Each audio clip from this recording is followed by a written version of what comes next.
안녕하세요. 돈 좀 아껴보려고 합가했다가 이 인생의 쓴맛을 보고 도망친 30대 여성입니다. 티끌모아 태산이 재산에만 해당되는 줄 알았더니 스트레스도 똑같더라고요. 작은 것들이 모여 제 일상생활을 완전히 무너뜨리는 기분이었달까요? 남편과는 지인의 소개로 만났습니다. 당시 남편은 출판사에서 근무하고 있었고 저는 출판사에서 일하며 짬짬이 프리랜서 작가로 일하고 있었는데 오지랖 넓은 지인이 자기 멋대로 자리를 만들었지요. 4살 차이면 궁합도 안 봐도 된다고 너스레를 떠는 남편은 처음부터 저에게 적극적으로 호감을 보이며 들이댔어요. 저는 대학교 졸업 후 연애를 한 번도 하지 않아서 그런 남편의 대시가 싫지 않았고요.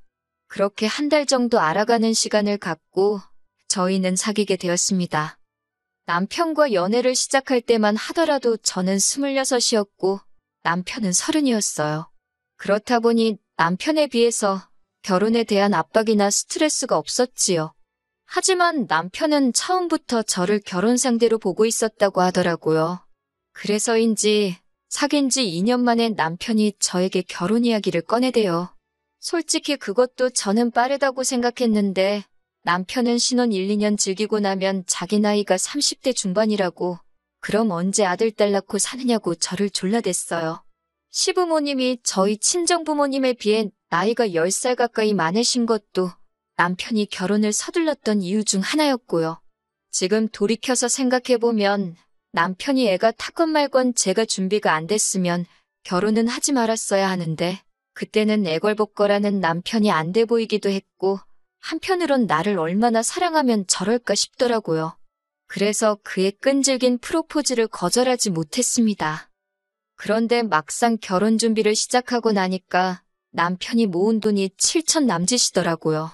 물론 7천만 원이란 돈이 작은 건 절대 아니었지만 저 역시 모아둔 돈이라곤 4천만 원이 전부였으니 처음엔 빠듯하게 하면 된다고 생각했는데도 준비를 해나갈수록 답답하더라고요. 그런 와중에 하루는 어머님 아버님이 저와 남편을 집으로 부르셨습니다. 솔직히 저희를 집으로 오라고 하셨을 때 떡 줄 사람은 생각도 않는데 김칫국 마신다고 하잖아요? 제가 딱 그 꼴이었습니다.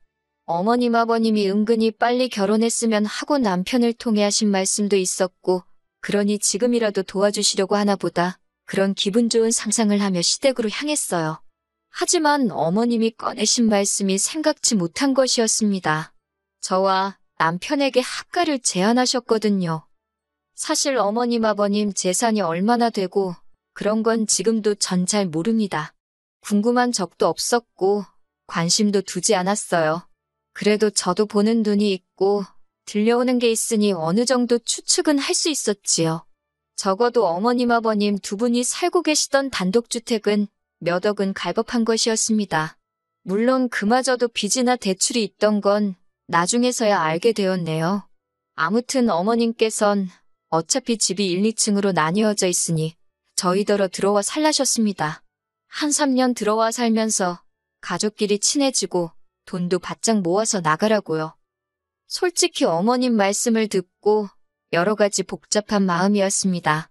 대출을 안 받으면 이자를 절약할 수 있는 데다가 어머님 댁에 살면 월세도 아낄 수 있었으니까요.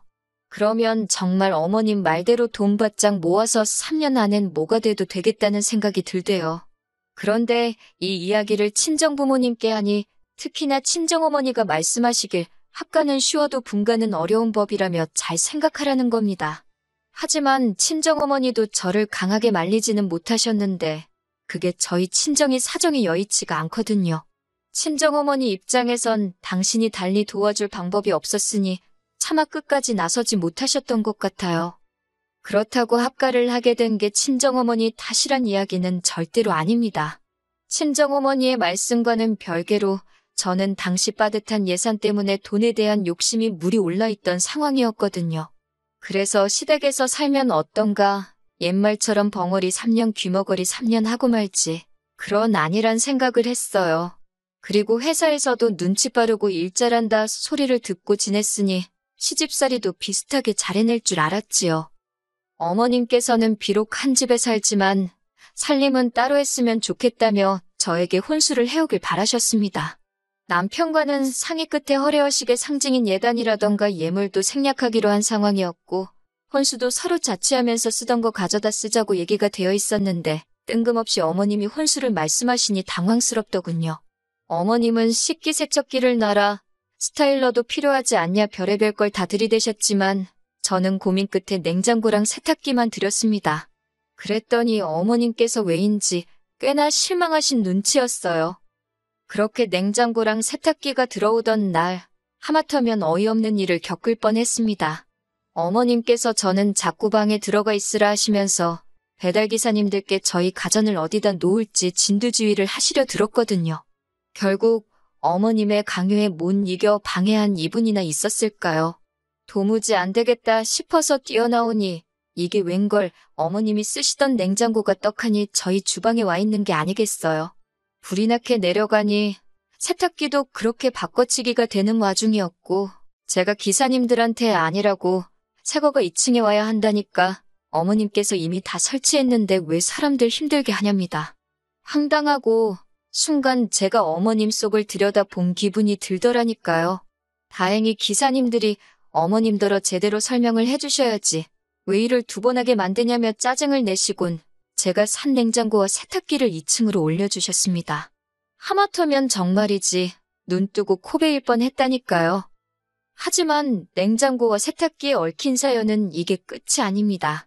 저희 부부는 둘 다 아침을 원래 안 먹어요. 그리고 맞벌이를 하다 보니 점심은 대부분 회사에서 해결을 하고요. 뿐만 아니라 남편은 직업 특성상 외근이 많아서 저녁도 종종 먹고 들어오지요. 그렇다 보니 저랑 남편이 같이 식사를 하는 건 일주일에 2-3번 정도였네요. 냉장고가 가득 차 있을 이유가 없었지요. 하지만 어머님 아버님은 대부분의 식사를 집에서 해결하시다 보니 그렇게 냉장고에 뭐를 많이 넣어놓고 사시더라고요. 게다가 어머님께서는 장을 볼 때 한두 개만 사는 건 너무 손부끄럽다 하시면서 무조건 10개, 20개씩 사시는 분이었습니다. 문제는 아무리 두 분이서 삼시세끼를 집에서 해결하신다고 해도 같은 식자재를 그렇게 많이 사두시니 결국엔 질려서 못 드시고 있는지 몰랐어서 못 드시고 쓰레기로 낭비되는 일이 잦았어요.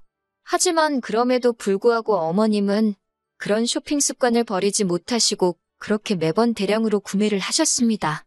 그러다 당신 냉장고가 가득 차니 그 식자재를 들고 저희가 지내는 2층으로 올라오시대요. 그러면서 제가 쓰는 냉장고에 온갖 냄새나는 것들을 다 가져다 놓으셨습니다. 한 번은 드시던 청국장을 뚜껑도 덮지 않고 그냥 냉장칸 안쪽에 숨겨두신 일도 있었지요. 제가 그렇게 후각이 예민한 사람도 아닌데 그 청국장을 발견했을 땐 어찌나 괴롭고 열받던지.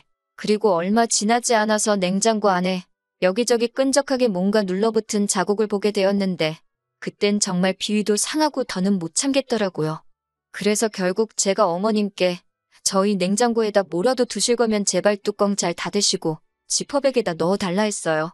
그랬더니 어머님께서 하신다는 말씀이 한 집 살면서 니 거 내 거가 어딨냐입니다. 그리고 저더러 왜 그렇게 까탈스럽냐고요. 사실 냉장고뿐만이 아니었습니다. 한 번은 제가 이불 빨래를 하려고 세탁기를 열었는데 그 안에 낯선 운동화가 있더라고요. 다시 살펴보니 아버님이 평소에 신고 다니시는 운동화였어요. 저희 아버님 무좀도 있으신데 왜 아버님 신발이 저희 세탁기 안에 들어있는 건지 어이도 없고 솔직히 찝찝하더라고요. 그래서 바로 아래층으로 내려가 어머님께 자초지종을 물으니 하시는 말씀이 어머님 세탁기로는 수건을 빠느라 저희 세탁기에 아버님 운동화를 빠셨다는 거예요. 남의 세탁기로 운동화를 빠는 게 상식적으로 말이 되는 건가요? 물론 100번 양보해서 신발이 아니라 수건이었대도 기분이 별로였을 것 같지만요. 아무튼 제가 어머님 떨어 운동화는 신발만 세탁해주는 곳에 갖다 주시던지 아니면 어머님 세탁기로 하시라고 저희 세탁기로 아버님 운동화 빨고 그러시는 거 싫다고 했어요. 그랬더니 어머님이 지난번 냉장고 때와 마찬가지로 저를 속도 좁고 예민하고 까탈스러운 사람으로 몰고 가시더군요. 시애비가 무슨 병균이라도 옮기냐면서 저더러 친정부모 신발이었어도 그러겠냐입니다. 친정부모님은 애시당초 남의 세탁기에다 당신들 운동화를 빠실 분들이 아닌데 그런 식으로 비교를 하시니 어이가 없었지요. 하지만 대화는 거기서 그치지 못했고 이번엔 아버님까지 날리셨어요. 저더러 시애비 발이라서 더럽다고 그러는 거냐고 화를 내시길래 그런 게 아니라니까. 그러면 당신 맨발을 제 맨손으로 만져보래요. 거짓말인지 아닌지 한번 보자고요. 그러면서 옛날엔 며느리가 시애비 똥도 먹었답니다. 건강이 어떤지 확인하려고요. 정말이지 대화를 나눌수록 역하고 비위가 상해서 한마디도 더 섞고 싶지 않더라니까요. 하지만 그때만 해도 제가 시집온 지 얼마나 되었다고 감히 어머님 아버님하고 계속해서 언성을 높일 수가 있었겠어요. 우라가 치밀었지만 꼭 눌러 참고 제발 부탁인데 제 냉장고고 세탁기고 함부로 쓰지 마시라고 딱 잘라 말했네요. 하지만 단지 이런 일들로 제가 남편과 끝을 낸 건 아닙니다. 저를 힘들게 했던 또 다른 이유는 생활비였지요. 솔직히 저는 처음부터 돈을 모으려고 시댁과 학가를 하기로 한 거였으니 생활비를 많이 드릴 수가 없었어요. 이건 학가 전 남편하고도 이야기가 된 부분이었고 어머님 아버님도 알겠다 하셨고요. 그래도 어떻게 한 푼도 안 내고 살 수는 없었으니 어차피 다 큰 자식들이 부모 용돈도 주는데 이 정도 못 드리냐 싶어서 40만 원씩 드렸습니다. 참고로 어머님이 저희 식사를 챙겨주신다거나 청소를 해주신다던가 그런 거 하나도 없었습니다. 1층과 2층은 어머님이 멋대로 올라오셔서 휘젓고 가실 때를 제외하곤 완전히 다른 두 개의 공간이었어요. 식사만 하더라도 남편이 야근하느라 늦어서 저 혼자 2층에 있는데도 저녁 같이 먹을래? 그 말 한 번을 안 하셨으니까요. 그럼 제가 먼저 하지 그랬냐고요? 당연히 해봤지요. 어머님 식사 언제 하실 거냐고 같이 먹어도 되냐니까 남편 오길 기다렸다 먹으라며 그 수저 하나를 안 놔주시더라고요.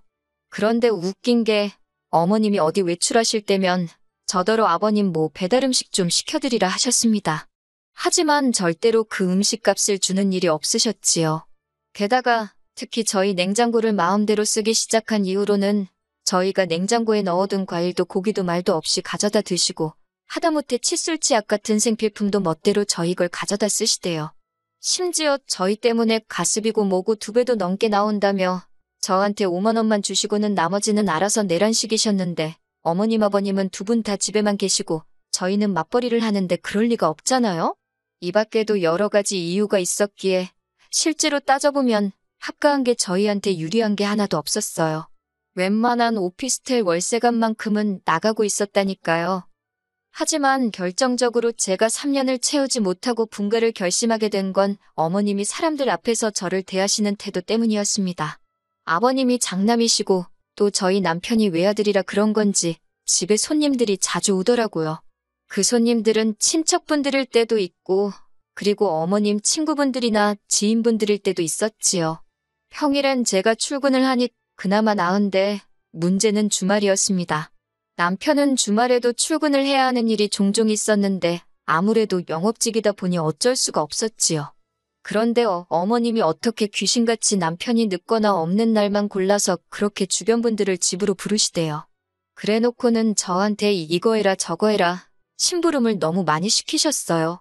그래서 나중엔 손님 오는 날이면 일부러 귀가를 늦춰보기도 했는데 그러면 여지없이 어머님 주변 분들 입방아에 오르내리기 일쑤였습니다.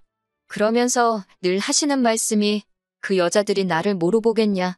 며느리한테 시애미 대접도 못 받고 산다고 흉볼 거 아니냐. 저를 싹싹하고 착한 며느리라고 여기저기 자랑해놨는데 자기 체면이 뭐가 되냐고 제 탓을 하시대요. 그게 어찌나 스트레스던지 그뿐만이 아니었습니다. 제가 주말에 친구를 만나거나 친정이라도 가려고 하면 눈치를 그렇게 주시더라고요. 친정 문턱 달아 없어지겠다고 하시질 않나. 그렇게 맨날 친구들 만나면 돈은 언제 모으냐. 한 2년 가까이 그렇게 시달리며 살다가 돌아보니 돈은 돈대로 모이지도 않고 저는 저대로 스트레스 때문에 살이 6kg도 넘게 빠졌대요. 그래서 남편한테 더는 이렇게 못 살겠다고 대출을 받더라도 아니 반지하에서 시작을 하더라도 나가자 했습니다. 당신은 집을 비우는 날이 많고 그리고 당신 부모님이라서 심각성을 모르는 것 같은데 나는 이제 어머님이 2층에 올라오시기만 해도 심장이 쿵쾅거리고 화가 난다고. 그랬더니 남편이 고작 한다는 말이 그렇다고 이렇게 나가면 앞으로 어머님 아버님하고 불편해서 어떻게 지내냐는 겁니다. 나갈 땐 나가더라도 풀건 풀고 나가야 하지 않겠냐고 시간을 좀 가져보재요. 하루도 더는 못 견디겠으니 이런 말을 하는 거라고 내 말 못 알아듣겠냐고 제가 소리를 질렀습니다. 결국 이러다 내가 어머님한테 무슨 짓을 할지 모르겠다고 악을 쓰니 그제서야 남편도 표정이 심각해지더라니까요.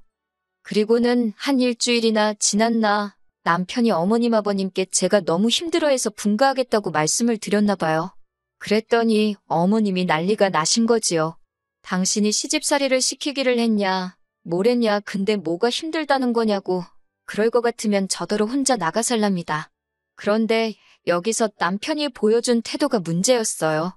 며칠 전만 하더라도 제 편을 들어주던 남편이 어머님의 말에 동조를 하더라고요. 자기가 봐도 어머님이 저를 힘들게 한 건 딱히 없는 것 같은데 제가 그냥 시자로 시작하니까 무조건 색안경을 쓰고 보는 건 아니냐고요.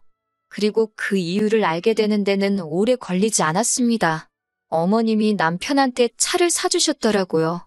남편이 그렇게 사자고 졸랐는데 제가 집부터 사야 된다고 안 된다 했던 차였습니다. 어머님이 차 사주는 조건으로 저를 잘 달래라고 했대요. 제가 남편더러 어머님께 차 돌려드리라니까 저더러 진짜 왜 이렇게 꼬였냐입니다. 그러면서 절대 안 된다고 하대요. 그래서 제가 그럼 헤어지자고 했습니다. 나는 친정으로 갈 테니 그리 안라고요. 남편은 제가 허풍 떤다고 생각했던 모양이에요. 기어이 이튿날 어머님이 사주신 차를 끌고 출근을 했더라고요. 그런 남편의 뒷모습을 보고 있으니 어찌나 허탈하던지 저는 짐을 쌌고 용달을 불러서 세탁기랑 냉장고도 실었습니다. 어머님께선 그 광경을 보시더니 저더러 끝까지 이렇게 해야겠냐고 한마디 하시대요. 뭐라고 받아쳐서 한 방 먹일까 생각하다 그냥 건강히 잘 지내시라고 인사 한번 드리고 제 짐만 싹 빼서 나왔네요. 남편과는 혼인신고가 되어 있지 않았는데 별다른 이유는 없었어요. 아무래도 둘이 공동재산으로 형성한 재산이 딱히 없다 보니 오히려 돈 관리하기 헷갈릴 것도 같았고 세금에 대한 지식이 별로 없다 보니 혼인신고를 하면 괜히 폭탄 맞는 거 아닌가 하는 무식한 두려움도 있었거든요. 그런데 참 다행이다 싶더라고요. 그렇게 남편과 갈라서게 된 지 벌써 3개월이 넘었습니다. 그리고 얼마 전 우연히 저희 소개팅을 주선했던 주선자를 마주하게 되었지요. 주선자는 저를 위로한답시고 제 손을 양손으로 꼭 잡더니 그래도 어른들하고 살면서 가풍도 익히고 좋은 경험이 되지 않았냐면서 자기가 개인적으로 저희 남편을 알아서 하는 말인데 그렇게 괜찮은 남자가 없다면서 어머님 아버님 돌아가시면 어차피 그 재산 다 저랑 남편한테 돌아오지 않냐고 혀를 차면서 저더러 성질 좀 죽이지 그랬냐고요. 그런 소리를 듣고 있으니 지인 입을 확 고매버릴까 싶더라니까요. 지인더러 나중에 꼭 시어머니랑 합가해서 오손도손 살아보라 했습니다. 그러면 분명히 나한테 사과하고 싶은 순간이 올 거라고요.